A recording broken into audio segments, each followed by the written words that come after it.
ഇന്ന് ഇന്ത്യയിലെ പെട്രോൾ പമ്പുകളിൽ ക്രമേണ വ്യാപകമാക്കാൻ പദ്ധതിയിട്ടിരിക്കുന്ന ഒരു ഇന്ധനമാണ് ഈ E20 പെട്രോൾ. ഇപ്പം ഈ അടുത്ത് കേന്ദ്രമന്ത്രി നിതിൻ ഗഡ്കരിയുടെ ഒരു പ്രസ്താവന ഉണ്ടായിരുന്നു. ഇപ്പം ചിലപ്പോൾ 3% മുതൽ 5% വരെ ഈ ഇന്ധനം വാഹനങ്ങളുടെ മൈലേജ് കുറച്ചേക്കാം എന്നത്. അപ്പോൾ ഇതോടെ വിവാദങ്ങൾക്ക് ചൂടുപിടിക്കുകയും ചെയ്തു. ഇപ്പോൾ പല വാഹന ഉടമകൾക്കും ഒരു സംശയമുണ്ട്, E20 എന്നത് എന്താണ്, അതുപോലെ ഇത് നമ്മുടെ വാഹനത്തിന് സുരക്ഷിതമാണോ, എന്തുകൊണ്ടാണ് സർക്കാർ ഇത്രയും പ്രാധാന്യത്തോടെ E20 അവതരിപ്പിച്ചത് എന്നതൊക്കെയുള്ള.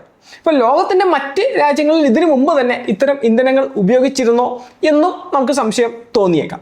അപ്പോൾ ഈ വീഡിയോയിൽ E20 കുറിച്ചുള്ള എല്ലാ പ്രധാന കാര്യങ്ങളും നമുക്ക് വളരെ ലളിതമായിട്ട് തന്നെ മനസ്സിലാക്കാം. അപ്പോൾ വീഡിയോയിലേക്ക് കിടക്കുന്നതിന് മുന്നേ നമുക്ക് LSGD, SI, അതുപോലെ LDC, dairy farm instructor, junior lab assistant തുടങ്ങിയ ബാച്ചുകളിലേക്ക് അഡ്മിഷൻ നടന്നുകൊണ്ടിരിക്കുകയാണ്. അപ്പോൾ താഴെ കാണുന്ന നമ്പറിൽ തിങ്കളാഴ്ച മുതൽ ശനിയാഴ്ച വരെ രാവിലെ 9:30 വൈകിട്ട് 5:30 ഇടയിൽ വിളിച്ചാൽ നിങ്ങൾക്ക് ബാച്ചിൻ്റെ വിശദാംശങ്ങൾ അറിയാനും അതുപോലെ അഡ്മിഷൻ എടുക്കാനും ഒക്കെ തന്നെ സാധിക്കുന്നതാണ്. E20 എന്നത് 20% എത്തനോളും 80% ഒരു സാധാരണ പെട്രോളും ചേർന്ന ഇന്ധനമാണ്. ഇപ്പോൾ ഇവിടെ ഉപയോഗിക്കുന്ന എത്തനോൾ പ്രധാനമായും കരിമ്പ്, മൊളാസിസ്, ധാന്യങ്ങൾ, മക്കച്ചോളം, അരി തുടങ്ങിയ കാർഷിക ഉൽപ്പന്നങ്ങളിൽ നിന്നാണ് നിർമ്മിക്കുന്നത്. അപ്പോൾ അതായത് പൂർണ്ണമായും ഒരു ഫോസിൽ ഇന്ധനത്തെ ആശ്രയിക്കാതെ പുതിയതായി ഉൽപ്പാദിപ്പിക്കാനാകുന്ന ഒരു ജൈവ ഇന്ധനം പെട്രോളിനോടൊപ്പം ചേർക്കുകയാണ് ഇവിടെ ചെയ്യുന്നത്. ലോകത്ത് പല രാജ്യങ്ങളിലും ഒരു വർഷങ്ങളായി എത്തനോൾ ബ്ലെൻഡിങ് ഫ്യൂവൽ ഉപയോഗിച്ച് വരുന്നുണ്ട്. ഇപ്പോൾ ബ്രസീലാണ് ഈ രംഗത്തെ ഒരു മുൻനിരയിൽ നമുക്ക് പറയാവുന്ന രാജ്യം. അപ്പോൾ അവിടെ പല പ്രദേശങ്ങളിലും E20 വരെ സാധാരണമാണ്. ഇപ്പോൾ ചില വാഹനങ്ങൾ 100% എത്തനോൾ ഉപയോഗിച്ചും പ്രവർത്തിക്കാറുണ്ട്. അമേരിക്കയിൽ E10 വളരെ സാധാരണമാണ്. ഇപ്പോൾ നിരവധി സംസ്ഥാനങ്ങളിൽ E15 ലഭ്യമാണ്. ഇപ്പോൾ ഫ്ലെക്സ് ഫ്യൂവൽ വാഹനങ്ങൾ E85 വരെയാണ് ഉപയോഗിക്കുന്നത്. ഇപ്പോൾ കാനഡ, തായ്ലൻഡ്, ഓസ്ട്രേലിയ, യൂറോപ്യൻ രാജ്യങ്ങളിലെ ചില ഭാഗങ്ങളിലും വിവിധ അളവിലുള്ള എത്തനോൾ മിശ്രിതമായ പെട്രോൾ വർഷങ്ങളായിട്ട് ഉപയോഗിക്കുന്നതാണ്. അതായത് ഇന്ത്യയാണ് ആദ്യം ഈ പരീക്ഷണം നടത്തുന്നത് എന്നൊരു ധാരണ ഉണ്ടെങ്കിൽ അത് ശരിയല്ല. ഇന്ത്യയിൽ എത്തനോൾ ബ്ലെൻഡിംഗ് പദ്ധതി ആരംഭിച്ചത് 2003-ലാണ്. അപ്പോൾ ആദ്യഘട്ടത്തിൽ ലക്ഷ്യം വെറും 5% എത്തനോൾ ചേർക്കുക എന്നതായിരുന്നു. എന്നാൽ ഉൽപാദന പരിമിതികളും അതുപോലെ വിതരണ പ്രശ്നങ്ങളൊക്കെ കാരണം ഈ പുരോഗതി വളരെ മന്ദഗതിയിലായിരുന്നു. ഇപ്പോൾ 2014 ബ്ലെൻഡിങ് ഏകദേശം 1.5%-ായിരുന്നു. പിന്നീട് സർക്കാർ നിരവധി നയപരമായ മാറ്റങ്ങൾ ഇതോടൊപ്പം നടപ്പിലാക്കി. ഇപ്പോൾ കൂടുതൽ അസംസ്കൃത വസ്തുക്കളിൽ നിന്ന് എത്തനോൾ നിർമ്മിക്കാൻ അനുമതി നൽകി എന്നതാണ് ഇതിനകത്തെ പ്രധാന വസ്തുത. ഡിസ്റ്റിലറികൾക്കും അതോടൊപ്പം തന്നെ സാമ്പത്തിക സഹായവും നൽകി. ഇപ്പോൾ ഓയിൽ മാർക്കറ്റിംഗ് കമ്പനികൾക്ക് എത്തനോൾ വാങ്ങുന്നതിനുള്ള ഒരു ഉറപ്പുള്ളൊരു സംവിധാനവും ഒരുക്കുകയുണ്ടായി. കർഷകർക്ക് മികച്ച വില ലഭിക്കുന്ന രീതിയിൽ നയങ്ങൾ മാറ്റി എഴുതി.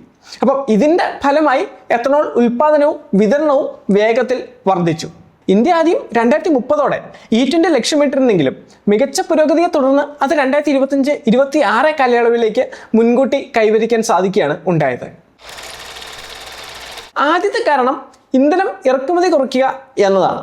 ഇപ്പം ഇന്ത്യ ആവശ്യമായ ക്രൂഡ് ഓയിലിൻ്റെ വലിയൊരു പങ്കും വിദേശ രാജ്യങ്ങളിൽ നിന്നാണ് ഇറക്കുമതി ചെയ്യുന്നത്. അന്താരാഷ്ട്ര വിപണിയിൽ എണ്ണവില ഉയരുമ്പോൾ ഇന്ത്യക്ക് വലിയ സാമ്പത്തിക ബാധ്യത ഉണ്ടാകുന്നുണ്ട്. എത്തനോൾ ഇന്ത്യയിൽ തന്നെ ഉൽപ്പാദിപ്പിക്കാൻ കഴിയുന്നതിനാൽ ഇറക്കുമതി ആശ്രിതത്വം കുറയുന്നു. രണ്ടാമത്തെ കാരണം പരിസ്ഥിതി സംരക്ഷണമാണ്. എത്തനോൾ മിശ്രിതം ഉപയോഗിക്കുമ്പോൾ കാർബൺ മോണോക്സൈഡ് പോലെയുള്ള മലിനീകരണങ്ങൾ കുറയ്ക്കാനായിട്ട് സാധിക്കാറുണ്ട്. ഇപ്പോൾ പെട്രോളിനെ അപേക്ഷിച്ച് ഇത് കൂടുതൽ ശുദ്ധമായ ഒരു ഇന്ധനം കൂടിയാണ്. മൂന്നാമത്തെ കാരണമായിട്ട് സർക്കാർ പറയുന്നത് കർഷകർക്ക് ഇത് കൂടുതൽ വരുമാനം ലഭിക്കും എന്നതാണ്. അതായത് കരിമ്പ്, ധാന്യങ്ങൾ തുടങ്ങിയ വിളകൾക്ക് പുതിയ വിപണി ലഭിക്കുന്നതോടെ കാർഷിക മേഖലയ്ക്കും ഗുണം ലഭിക്കുന്നു. അന്താരാഷ്ട്ര ക്രൂഡ് ഓയിൽ വിലയിൽ ഉണ്ടാകുന്ന മാറ്റങ്ങൾ ഇന്ത്യയിലെ പെട്രോൾ വിലയെ നിലവിൽ നേരിട്ട് ബാധിക്കുന്നുണ്ട്. എന്നാൽ ഈ പെട്രോളിൻ്റെ ഒരു ഭാഗം അത് ഇന്ത്യയിൽ നിർമ്മിക്കുന്ന എത്തനോളിലൂടെ മാറ്റി സ്ഥാപിക്കുമ്പോൾ വിദേശ എണ്ണവിലയിലെ ഒരു ചാഞ്ചാട്ടത്തിൻ്റെ സ്വാധീനം അത് ഒരു പരിധിവരെ കുറയ്ക്കാൻ കഴിയും. ഇപ്പോൾ നിങ്ങളുടെ സ്ക്രീനിൽ കാണുന്ന ടേബിൾ സൂചിപ്പിക്കുന്നതും ഇതേ വസ്തുത തന്നെയാണ്.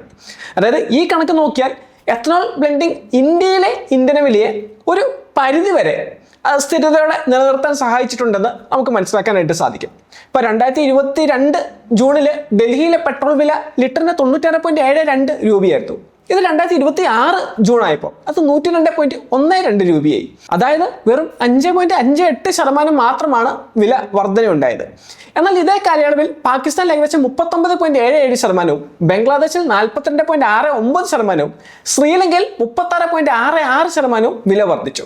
ഫ്രാൻസ്, ജർമ്മനി, ഇറ്റലി തുടങ്ങിയ രാജ്യങ്ങളിലും 17.19% വരെ ഈ ഒരു വിലയിൽ വർധനവുണ്ടായിട്ടുണ്ട്.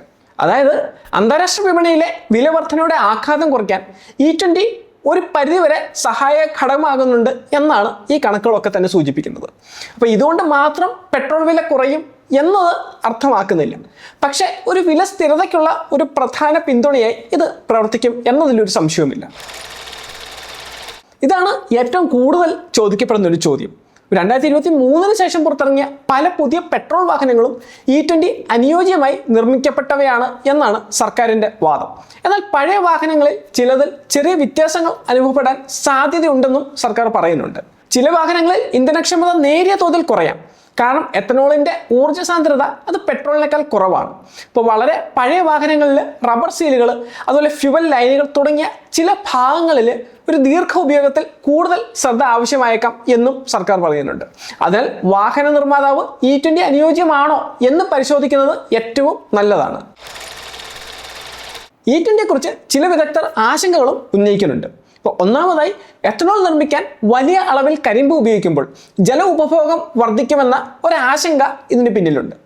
രണ്ടാമതായിട്ട്, ഭക്ഷ്യധാന്യങ്ങളുടെ ഒരു ഭാഗം ഇന്ധന നിർമ്മാണത്തിലേക്ക് പോകുമ്പോൾ ഇത് ഭക്ഷ്യ സുരക്ഷയെ എത്രത്തോളം ബാധിക്കും എന്ന ഒരു ചോദ്യവും അവിടെ നിലനിൽക്കുന്നുണ്ട്. മൂന്നാമതായി, പഴയ വാഹനങ്ങളുടെ അനുയോജ്യതയും വാഹന ഉടമകൾക്ക് ഉണ്ടാകാവുന്ന അധിക ചെലവും ചിലർ ചൂണ്ടിക്കാണിക്കുന്നുണ്ട്. അപ്പം അതിനാലാണ് സർക്കാർ ഘട്ടം ഘട്ടമായി E20 നടപ്പാക്കുകയും അതുപോലെ വാഹന വ്യവസായവുമായി ചേർന്ന് മാറ്റങ്ങൾ കൊണ്ടുവരികയും ചെയ്യുന്നത്. എത്തനോൾ ബ്ലെൻഡിംഗ് പ്രോഗ്രാമിന്റെ നേട്ടങ്ങൾ പെട്രോളിൽ എത്തനോൾ ചേർക്കുന്നതിൽ മാത്രം ഒതുങ്ങുന്നില്ല.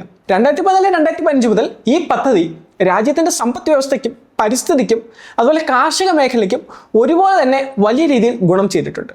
ഈ കാലയളവിൽ ഏകദേശം 1.97 ലക്ഷം കോടി രൂപയുടെ വിദേശ നാണ്യ ചെലവ് ലാഭിക്കാൻ ഇന്ത്യക്ക് സാധിച്ചു. അതായത് ഇത്രയും മൂല്യമുള്ള ക്രൂഡ് ഓയിൽ ഇറക്കുമതി ഒഴിവാക്കാനായിട്ട് നമുക്ക് കഴിഞ്ഞിട്ടുണ്ട് എന്ന് സാരം.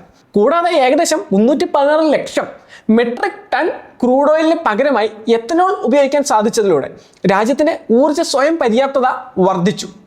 അതുപോലെ തന്നെ പരിസ്ഥിതി സംരക്ഷണത്തിലും ഈ പദ്ധതി ശ്രദ്ധേയമായ നേട്ടമുണ്ടാക്കി എന്നാണ് സർക്കാർ അവകാശപ്പെടുന്നത്.